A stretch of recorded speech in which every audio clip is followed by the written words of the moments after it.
Hello, my name is Alex Lindsey from the Department of Horticulture and Crop Science at The Ohio State University. Today I'll be talking a little bit about how we as certified crop advisors will use mean separations or interpret mean separations to better understand research trial results.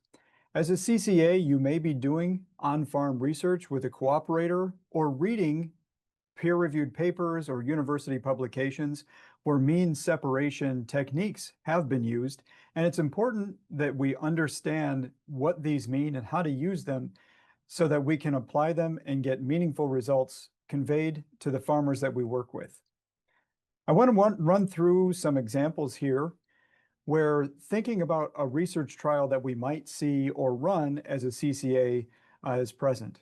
What we're seeing here is that a farmer wanted to do a trial, and we had 3 replications of a treatment. In each replication, we applied some sort of treatment to the treatment 1 strips as indicated on the map, and we left treatment 2 strips untreated within the trial.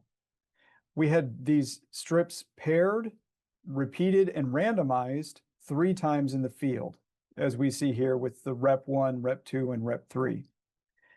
At the end of the season, we measured yield, and across these 3 replications, we saw that the treatment 1 yield average was 54 bushels per acre, and the treatment 2 yield average was 50 bushels per acre.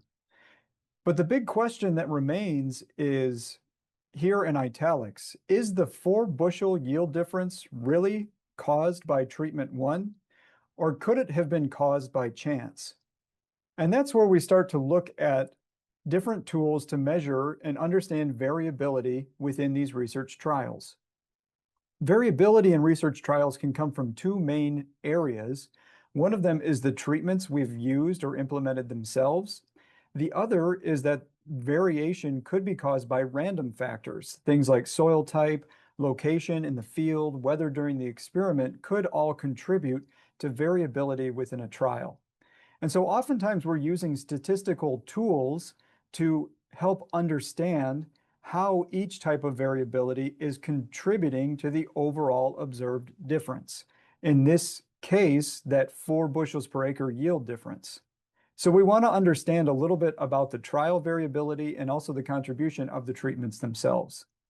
So let's say for this example, our treatment 1 averaging 54 bushels per acre, treatment 2 averaging 50 bushels per acre are shown here, and the yield from each individual strip is shown here in the table for scenario 1.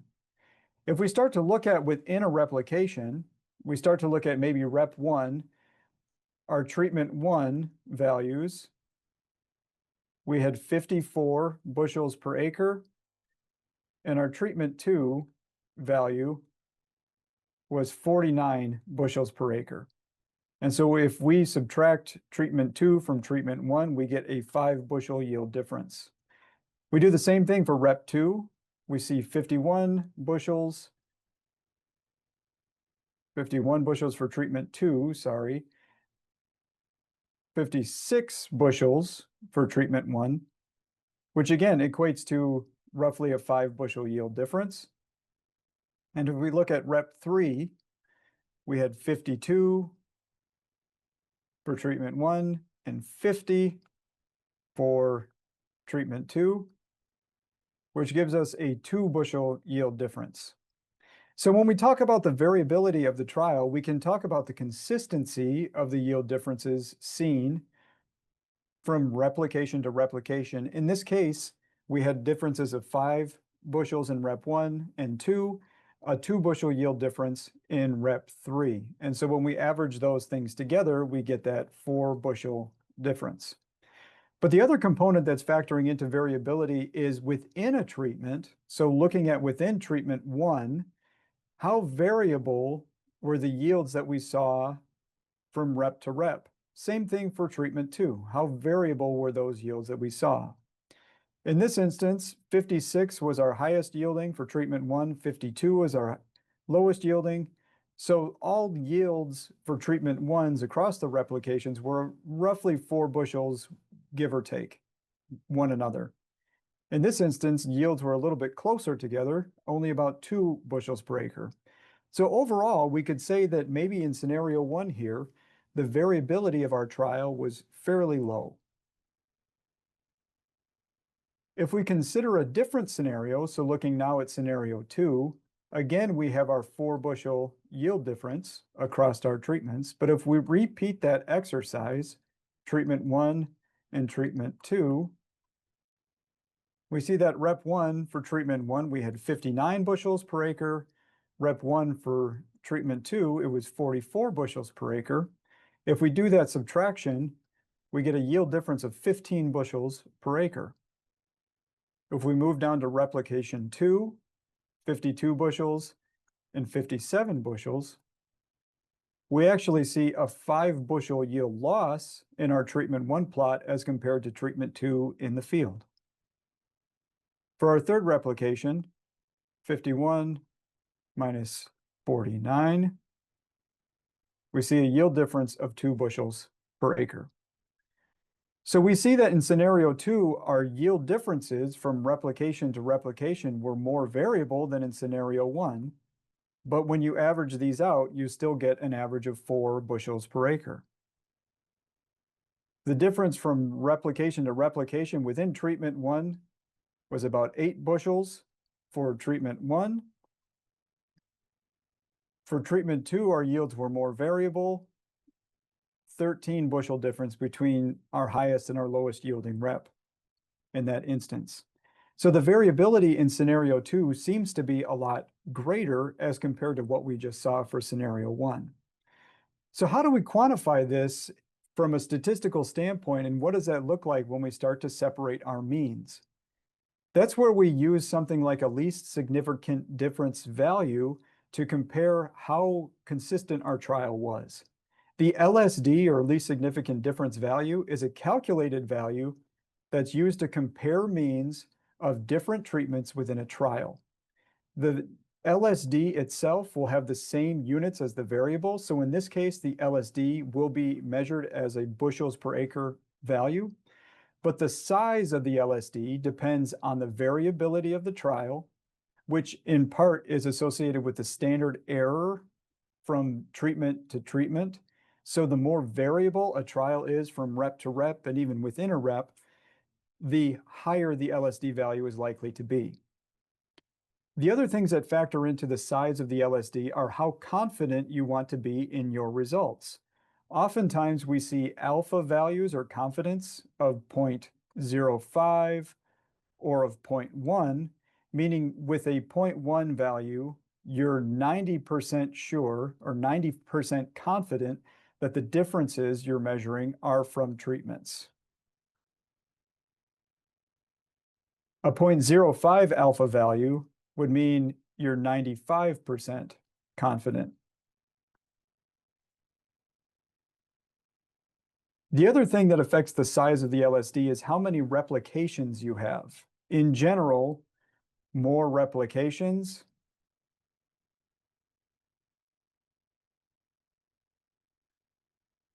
will reduce the LSD size.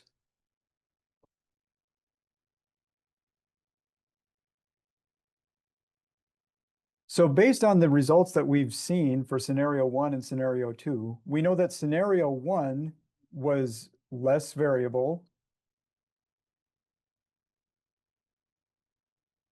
Scenario 2 was more variable.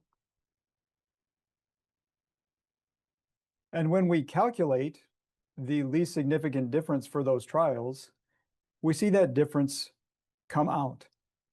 In this case, for our LSD values, regardless of scenario 1 or scenario 2, we're using an alpha value of 0.1, meaning that we're 90% confident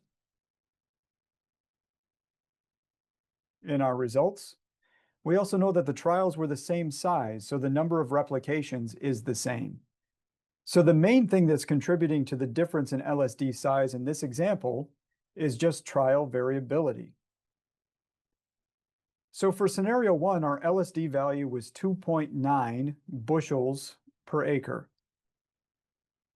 In this case, because our variability of the trial was fairly low, we know that our LSD value is small, And if the means of our treatments are more than one LSD value apart, it means that treatment was probably driving the yield difference that we saw in the field. So in this case, 54 bushels minus 50 average gives us a 4 bushel difference. 4 is greater than 2.9 bushels. So treatment was significant for scenario 1. Scenario 2, our trial was more variable, and so our LSD value is much higher. Again, the yield difference is 4. 4 is much less than 17.1, which was our calculated LSD value for that specific trial. So in this case, we can't say treatment caused the yield difference.